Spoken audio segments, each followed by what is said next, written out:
All right, hello everyone. Today I want to talk about my favorite plant that we have on this property, and that is milkweed. And I would love to tell you why.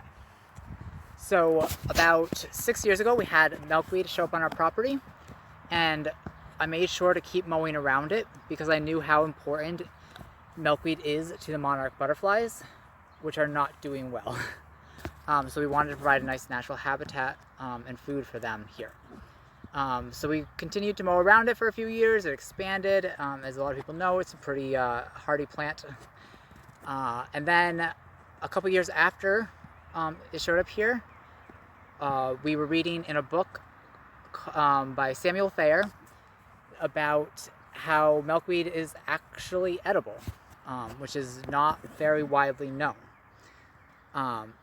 He goes into a whole description about how a lot of the older books have gotten information from older books, mainly a book from the 1960s that described it as basically not edible unless you do like these very elaborate steps to get the bitterness out of it, including like 3 changes of water. So he goes in about how he went through this process and did this year after year, and then started doing a little less and a little less until he found out that no, he didn't need to do any of these things at all. It was actually a delicious plant.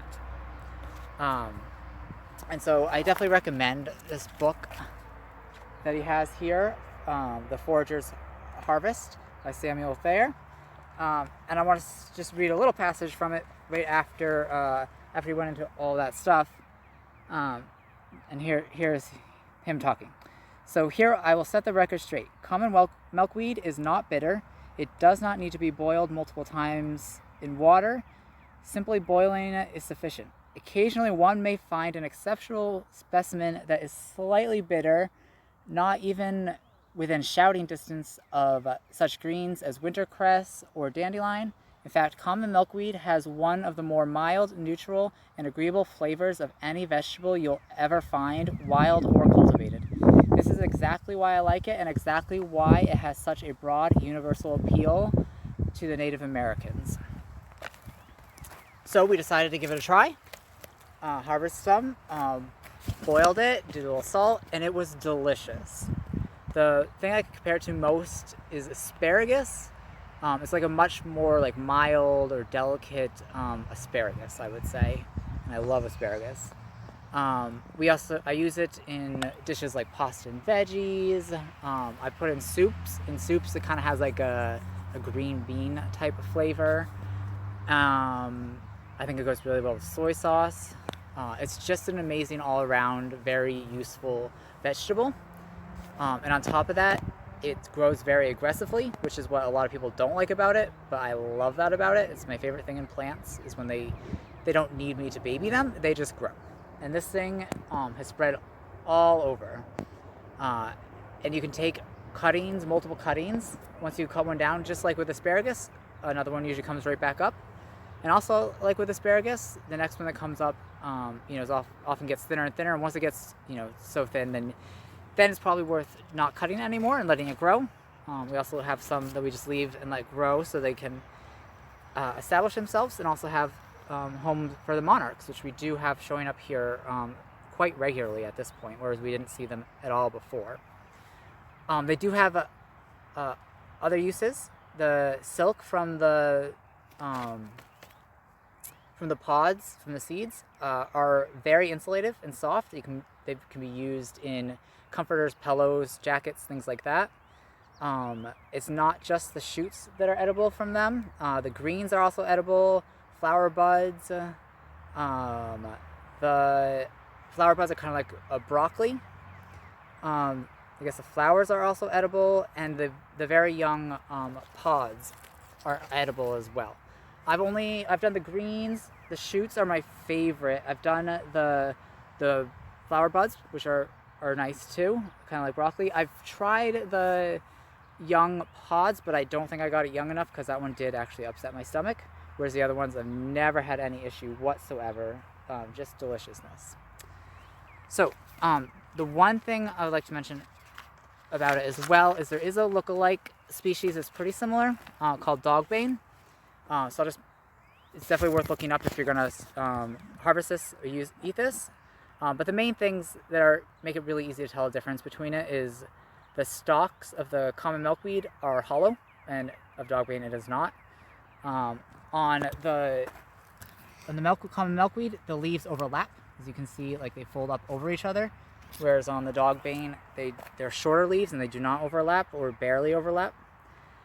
When you cut these or break them, a copious amount of milky sap comes out. Whereas dogbane, there is milky sap, but it's a small amount. And most importantly, it's not bitter. So if you make milkweed or try it and it's bitter, you don't have milkweed. Don't eat that. It should taste very mild and delicious. Okay, cool. So with that, I'll just show you kind of how I go about harvesting it. It's a very easy process. And like I said, like this is an aggressive plant. I don't have to do anything special for it to grow. I just harvest it and cook it. Is the only time and energy I put into this plant.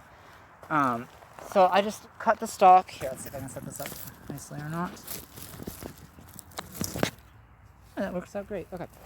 So I just cut the stalk. Now it's up to you. You can see the milkiness running out here. That'll go away. When you cook it, there's absolutely none of that whatsoever. You can choose how much of the leaves you want to keep. I used to keep all the leaves. Now I'm taking off some. I like the stalks better. So I'd probably, use it like this. And then you can just cut it to the size you want to eat it at. And I think that's about it. I mean, you can save the leaves and use them as well if you want or not. But I'm about to go through and harvest like a bunch. And I'll show you how I cook it up a little bit. And then I'm also going to do some canning because I have so much of this stuff right now that we can't possibly eat it all. So I'll see you then. All right, so yesterday I was able to harvest 8 pounds of milkweed. And what I did with most of that was I just canned it.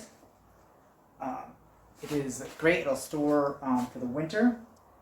And then I usually just use it in soups. That's my favorite. It's very much like green beans. So I really love in those soups. Today I went out and I got another pound just so I could kind of go over how to prepare it. I use milkweed in a lot of different dishes. It's great in like a stir fry. It's great in over pasta with other things like mushrooms, onions, asparagus. I can also use it in fried rice, which is really good, or I can even just have it on its own, which is what I'm going to do today. So to process it, there's really not much to it. Everything right here is edible. I am, however, going to take off some of the lower leaves because my favorite part is the stalk itself, and I have so much that I don't mind being a little picky about it. So I'm just going to keep doing that with the milkweed. And then you can just cut it into whatever size you want. And then I'm going to throw it in this pan of boiling water. And I'm just going to check it every few minutes. I want to say it takes like 6 minutes or something like that to get nice and soft. You can also stir fry it. I've done that. That works just fine as well. If you overcook it too much, it's fine. It just gets kind of mushy, so it's not my favorite, at least for a stir fry or over pasta or a snack or anything like that. Good for soup still. So let me run through process this. I'll show you cooking and final products. All right.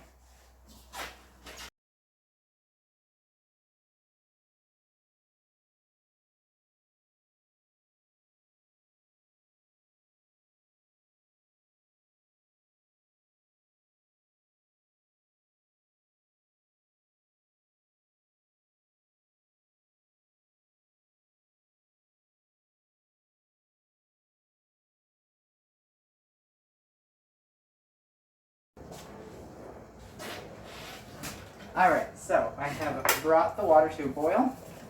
I'm gonna add a little salt in here, and then I'm just gonna throw it in.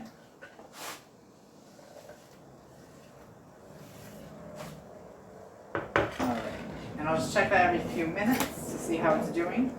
Also, here are some leftovers that I had when I did the canning, so I'm gonna throw those in too. All right, so I have been boiling it for now about 8 minutes. Check it every couple minutes, and I think we're about there.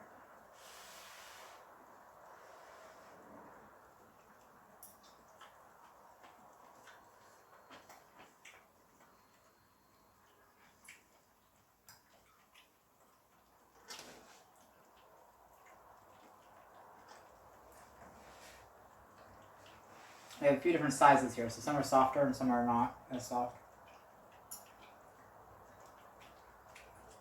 Alright, cool.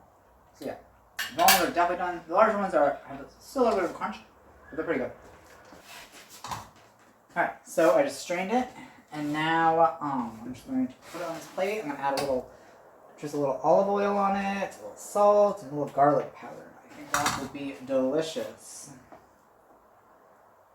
I'm definitely going to need someone to help me eat all of this. This is a lot.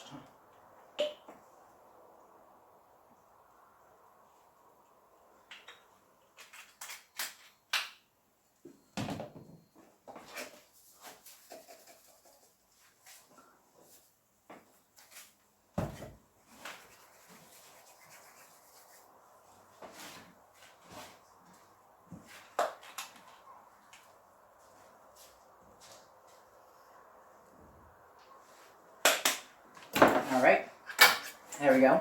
So, I just want to mention again, The Forager's Harvest by Samuel Thayer is where we got this tip from, and it is definitely the best food tip I have gotten ever, and I'm extremely excited about this plant, both for its benefits to the habitat, pollinators, monarch butterflies, but also is delicious. It is tenacious, so I've never planted anything. I've only harvested and prepare it, so it's a very easy plant to work with, and I just love everything about it. So I highly recommend you try milkweed, and I recommend this book as well. Thanks for watching.